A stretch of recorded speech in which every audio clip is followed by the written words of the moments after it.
Hello, everyone. Welcome to your first lecture on the Big Book of Alcoholics Anonymous.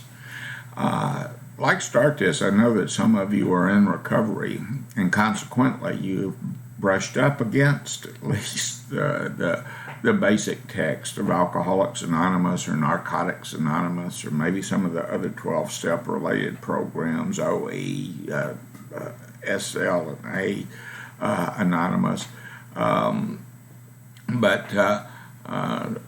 So you've got some experience with it, and I know that in the recovery groups out there that a lot of times that they have the big book studies and what have you. I'm not intending this course to this series to take the place of your big book studies or your discussion groups at your local 12-step meetings or what have you. But what I am doing is just giving you a background on this, and some of you haven't had any experience with the big book, and so this will be an introduction. The book that I'm talking about, the big book, some folks immediately think that's the Bible or the dictionary or a book of law or something like that, but it's not. The Big Book of Alcoholics Anonymous is the text that basically got the 12-step programs started here in this country. They're an American phenomenon. You'll note while you're looking at your big book that it has no author. It's by Anonymous. It's Alcoholics Anonymous. However, the person who wrote it was Bill Wilson, and he wasn't quite so anonymous. His writing styles all over the text, although there were some other contributing authors as well. Dr. William Silkworth, Marty Mann, some other people contributed pretty heavily to the book, and we'll talk about that and how this emerged. Now, you're supposed to have read from the first preface right on up to through Bill's story. So without further ado, I'm just going to start giving you a little background information on that to go along with the work that you've read.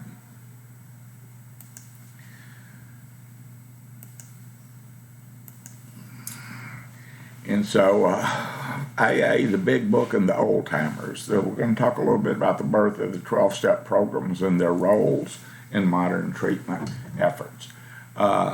There were treatment efforts going on prior to the emergence of the 12-step programs, and there have been treatment efforts going on for a long time. Dr. Silkworth spent his entire career in treating alcohol and other drug addictions, and this was back, through the 20s, 30s, and 40s.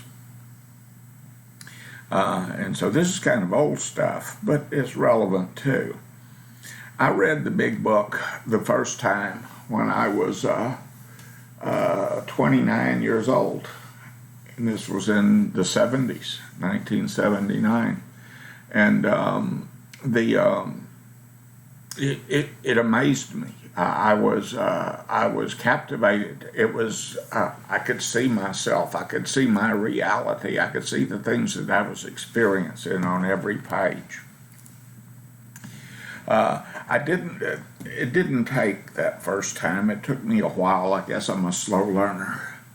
But I wound up out in Oxnard, California, is where I picked up my last Desire chip, and I had a sponsor out there named Buzz B, and he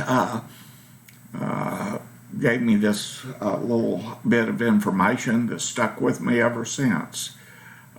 He said, when you come to Alcoholics Anonymous, you don't have to experience everything that the rest of us experienced. I don't have to experience everything that you've experienced. But he said, I'll tell you what, you can learn from coming here. And if you pay attention, someone will die for you so that you don't have to do it. Just pay attention and watch them. They will die for you. And he said, I'll do that. Watch me live or watch me die. Either way, I'll tell you a story. The Big Book of Alcoholics Anonymous was published in April 1939. It was written by Bill Wilson. It contained stories and input from the first 100 members or so of Alcoholics Anonymous. And there were people who were around those founding members and who assisted those founding members and who were also involved in getting this probably best known of all recovery programs off of the ground. And the basic text of Alcoholics Anonymous, as known as the Big Book, became a blueprint for all the 12-step programs that followed after it. And there's still a blueprint for all the 12-step programs that followed after it. And the Big Book and Alcoholics Anonymous claims that it's a spiritual approach to recovery. I don't dispute that. And they say that they're not religious. I do kind of dispute that. They're more like the Church of the Unknown God, where you can pick your own. But the rituals of AA are sort of religious in nature. And its detractors have referred to it as a cult. Call it what you want. It saved my life and made it possible. Let me rephrase that. Everybody's going to die. That's not a big deal, right? I mean, we're all headed that direction. It made it possible for me to live. That's more what AA did for me than and I guess that is sort of saving one's life, isn't it? Bill Wilson, when he was in England, went to Westminster Abbey and he saw a poem on a headstone. Here lies a Hampshire grenadier who caught his death drinking cold small beer. A good soldier is ne'er forgot, whether he dieth by musket or by pot. And he said that was a strange foreshadowing for what was coming in his life after his service in the Great War. The war to end all wars, the war to make the world safe for democracy. Had some high-minded ideals back then, huh?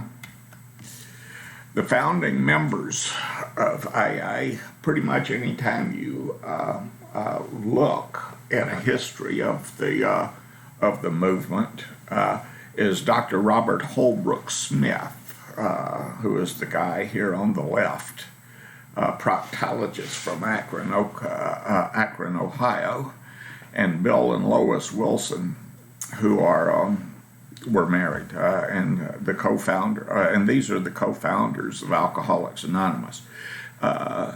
And wait a minute, Bushart, was Lois Wilson an alcoholic? No, she wasn't, but she was still instrumental in getting the movement off of the ground, and we'll talk about that a little later. Another key player in all of this was Dr. William Duncan Silkworth, and like Bill Wilson and Abby Thatcher, Dr. Silkworth was a veteran of the Great War. He's also the author of The Doctor's Opinion, who specialized in the treatment of alcoholism in the Big Book. He was, for a long time, for many years, the director of the Charles B. Downs Hospital for Drug and Alcohol Addictions in New York City. And Bill Wilson's one of the guys that he writes about in The Doctor's Opinion. He treated Bill Wilson for alcoholism on 3 separate occasions. And his ideas are all over the book of Alcoholics Anonymous. He advanced the idea of powerlessness, of not being able to control this on your own, of having to have something outside yourself to keep you on track. And he also made he also made the case for craving and for the phenomenon of craving, the phenomenon of obsession in keeping alcoholics sick. So his influence on the developing program of Alcoholics Anonymous was a big deal, although he was not a member himself. This is Edwin Throckmorton Thatcher, Ebby Thatcher. And he was a drinking buddy of Bill's. He went through the war with him, and he was another veteran of that war. And I remember Ebby Thatcher was born with a silver spoon in his mouth. His family, the Thatcher family, were a manufacturing family. They were quite wealthy, and he never really had to work a day in his life, actually. He had a terribly troubled life. He was in and out of mental institutions and treatment centers all of his adult life. No doubt had PTSD from his experiences in the war. And he's in Bill's story. He is the friend who sobered up in the Oxford group, got religion, and brought the message to Bill. And he essentially functioned as Bill's sponsor. Now, an interesting thing about Bill Wilson and Dr. Bob Smith is that they were at the top of the food chain in AA.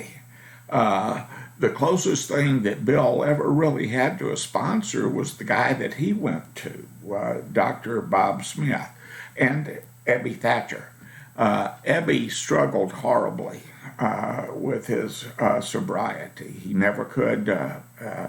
He never could attain for himself the sobriety that he helped so many other people attain. And so Ebby was a constant relapser.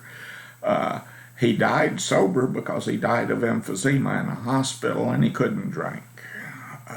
But his contributions to the recovery of hundreds of thousands of people is as great as anyone's in the AA program. And Bill Wilson was eternally grateful to Ebby Thatcher for coming to see him that day and bringing him the message of personal recovery. Roland Hazard III was never a member of AA, but he was a member of the Oxford group. Roland and another gentleman went to court when Ebby was about to be committed for his alcoholism after pulling a particularly heinous prank on some people, or a particularly heinous drunk was probably the better way of putting it. They convinced the judge that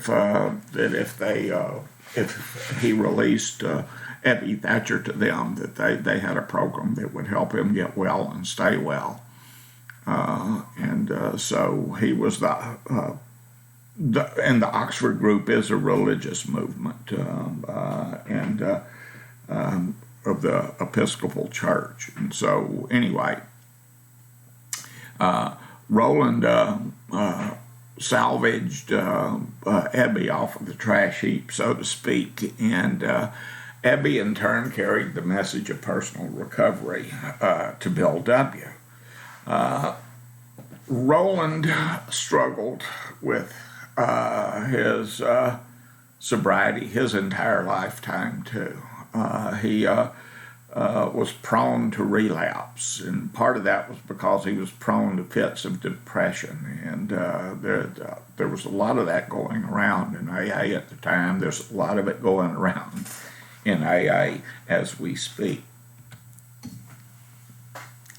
This is a founding female member of AA, Miss Marty Mann. Like her contemporary founders, Bill Wilson, Bob Smith, Roland, Ebby, she came from money. Her family was well-to-do. She was educated in the best of schools. She never had to really work until she fell on financial difficulties because of her alcoholism and had to get a job.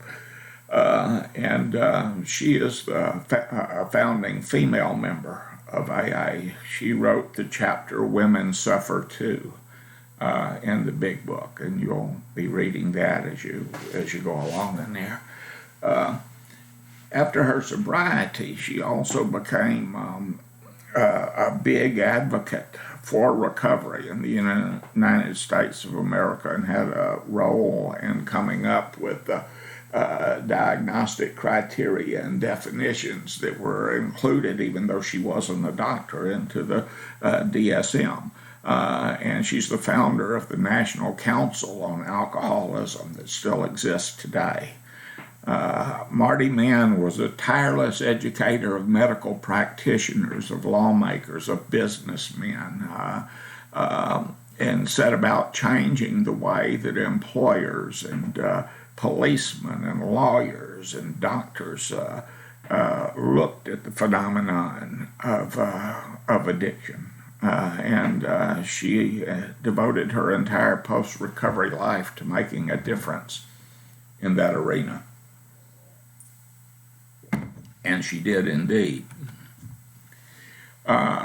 Bridget Della Mary Gavin, Sister Mary Ignatia. She was referred to by many recovering alcoholics in Ohio at the time as the Angel of Hope. She was a music teacher by trade that, like some of the other founders, had some pretty serious issues in her own life. She stopped being a music teacher because she had a nervous breakdown. A nervous breakdown's a psychotic break, by the way. And I don't know if it was because of the kids or what, but she stopped being a music teacher, and they moved her over to work at the St. Thomas Hospital in Akron, and later on she went to another institution where she worked with alcoholics primarily. And what she did and she worked directly with patients. She helped men get into treatment in a hospital that explicitly refused to treat alcoholics. She created an avenue for them to come in there. And coffee bars for them to have their meetings. She paved the way for the recognition of alcoholism as an illness among members of religious orders, and she opened the door for religious crusaders such as Father Joe Martin, who gave so much to so many, who suffered from alcoholism, and opened a treatment center in Baltimore. And, there are these 6 degrees of separation from all these people in the world that we experience. And I have a particular affinity for Sister Mary Ignatia because she's not an alcoholic. She's not a medical person. She was not trained as a nurse. When she washed out as a music teacher, she wound up a receptionist at the St. Thomas Hospital. And she was moved to work with these men that the hospital, would rather turn back out on the street, if truth be known about it. And but through her work, she inspired Father Martin, and Father Martin was incredibly instrumental in my recovery. I owe a lot to the man, although I only met him a couple of times. Bill Wilson is the co-founder of AA. Bill Wilson, again, had a unique experience in Alcoholics Anonymous. He was the founder. Men came to him, women too, of course, and he had a problem with women, which kept his marriage on the edge for a while. Bill got the message of recovery from Ebby Thatcher, and he took it to Dr. Bob Smith. And Dr. Bob was a washout of the Oxford group. He was a failure, and he was a long-suffering inebriate and was unable to maintain anything like sobriety with the Oxfords. And after his encounter with Bill Wilson, they formed the first AA group ever in Akron, Ohio. And both men remained sober from that point on. Bill Wilson also suffered from crippling depression, and his AA experience again was different. It was from people who came after him and people who are in AA today. Although Bill Wilson referred to Ebby as his sponsor, and he talked about, and he relied a great deal on Bob Smith. They had a very important relationship in that regard. Bill Wilson never really had a sponsor to show him the ropes and help him navigate recovery. He was more finding his own way through the program. And his depression really got in his way. And Bill Wilson was constantly questing for, relief and a way to get through life. In his wife Lois's biography, they included a letter that Bill had written to another friend in AA, where he said, "I don't believe that if I have another bout of depression like I did last fall, I don't believe I'll be able to keep my sobriety." So this was something that was, a cross that he bore basically all his life. Bob Smith was, getting on in years when he met Bill Wilson, who was considerably younger than he was. And they founded together what came to be known as Alcoholics Anonymous. And Dr. Bob was a relapser. He was unable to maintain sobriety. He would build up a practice. It would fall apart. He worked with Sister Mary Ignatia, both as a professional, as a doctor with admitting privileges to St. Thomas, but also as a patient, where he was treated for his alcoholism there as well. In his sobriety,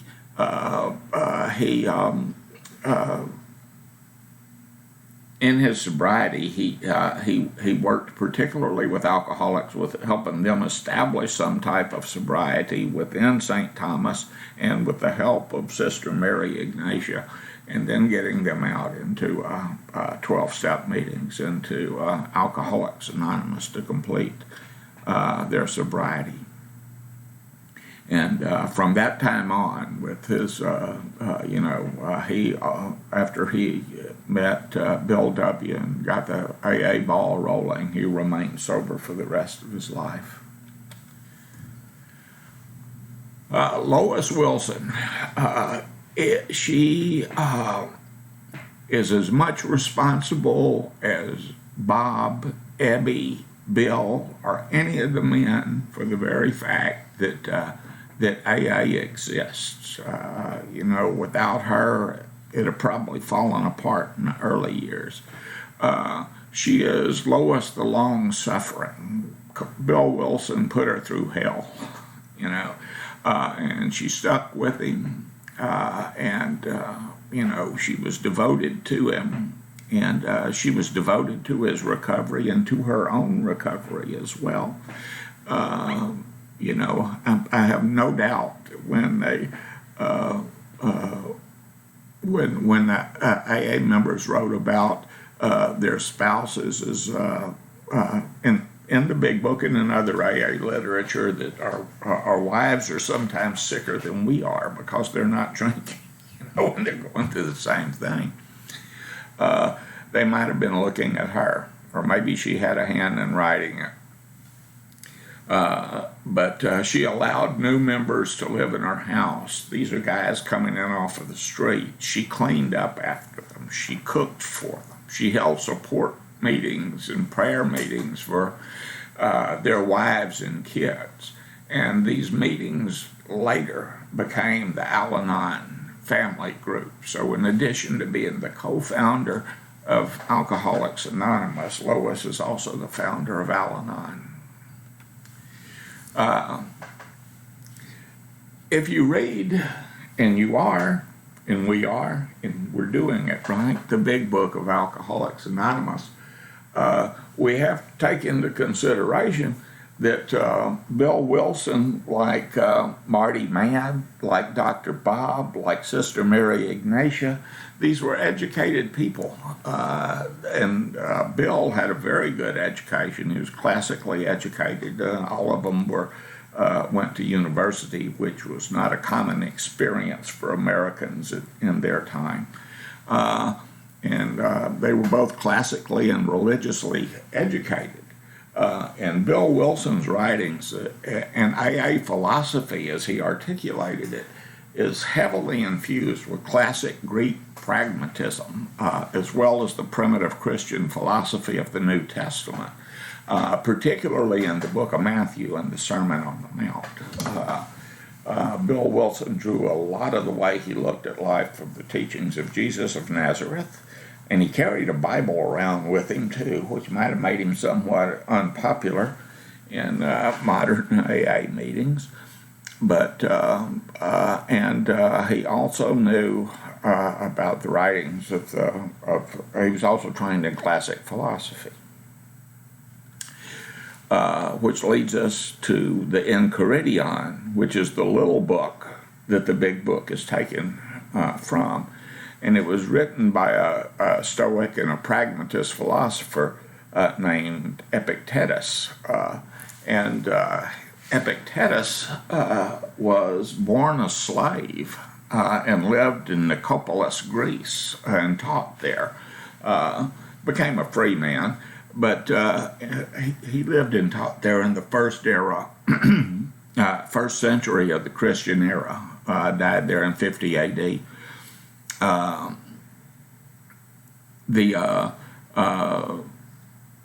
His book, the Enchiridion, influenced a lot of thinkers, including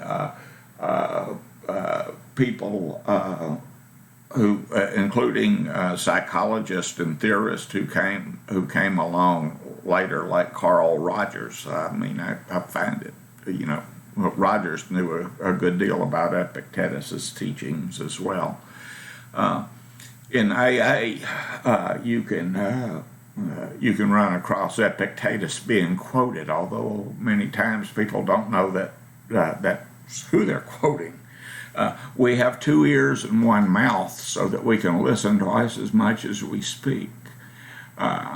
Do not seek to have events happen as you want them to, but instead want them to happen as they do happen, and your life will go well. Men are disturbed not by things, but by the view which they take of them. In short, one day at a time.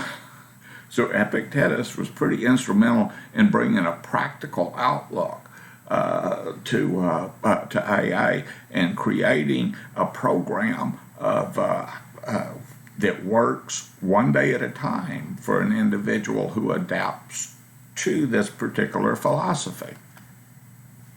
But also from the New Testament, particularly Matthew, the Sermon on the Mount.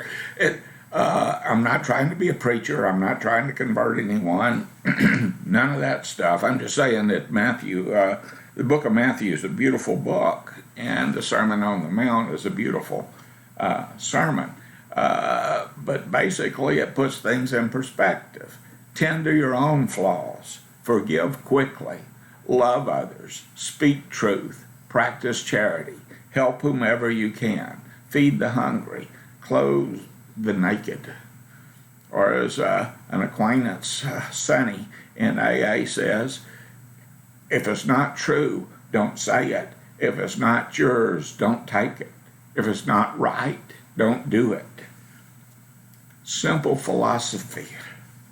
You get the picture. Love's a verb. It's something that you do. This is a 12-step call. This was painted for the Grapevine, an AA publication, in 1955. The Man on the Bed. This is at a time when AA tradition wasn't still sitting around waiting for somebody to come to you, but the early members of AA went out looking for people that they could help. So I mentioned love as a verb, is something that you do. The culmination of the experiences of the people who founded AA and the first 100 members or so were the people who came together and helped create the book Alcoholics Anonymous, that contributed their stories to the book. Alcoholics Anonymous did a valuable service for people who came later.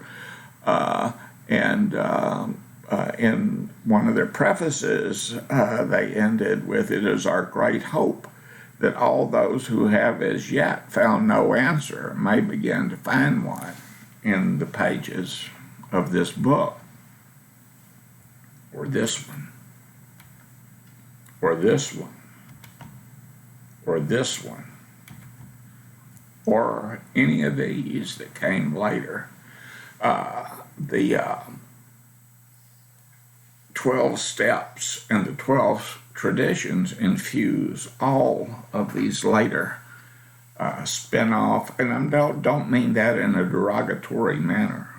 These are derivatives of the 12 steps of Alcoholics Anonymous, which are derivatives of the Enchiridion, which is a derivative of the New Testament, which is a derivative of pragmatic philosophy, which is a derivative of Platonic philosophy, which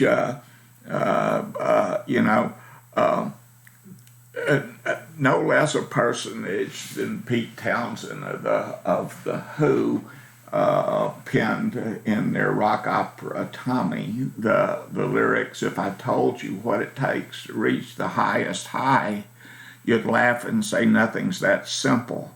But you've been told many times before, Messiah's pointed to the door. No one had the guts to leave the temple." And these are truths that have been laying around forever and a day, and human beings have been falling over them forever and a day. And in 1939, they came together in such a way that these individuals put together a practical, pragmatic, easy to follow, laid out for you 12-step program to a way of life that you can do one day at a time, practicing the principles in all your affairs. And this has been extrapolated out to any of the many, many other programs that have spun off of AA. Bill's story,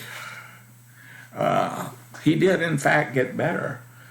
He recovered from a hopeless state of mind and body, and that hopeless state of mind and body was defined for him by Dr. William Silkworth, who was not an alcoholic, but contributed greatly to the program of Alcoholics Anonymous, to the big book of Alcoholics Anonymous, and to the treatment of alcoholics in his day and in our day too. Bill's story embodies one of the practical principles of AA. It's there for the purpose of one alcoholic sharing with another alcoholic, and the sharing of strength and hope through sharing what it was like, what happened, and what it was like now, which is as far as AA philosophy is concerned, is the strongest message that a recovering person can carry to another. And it's about walking the walk. Carney Mary was a hardcore drunk who was exactly what her name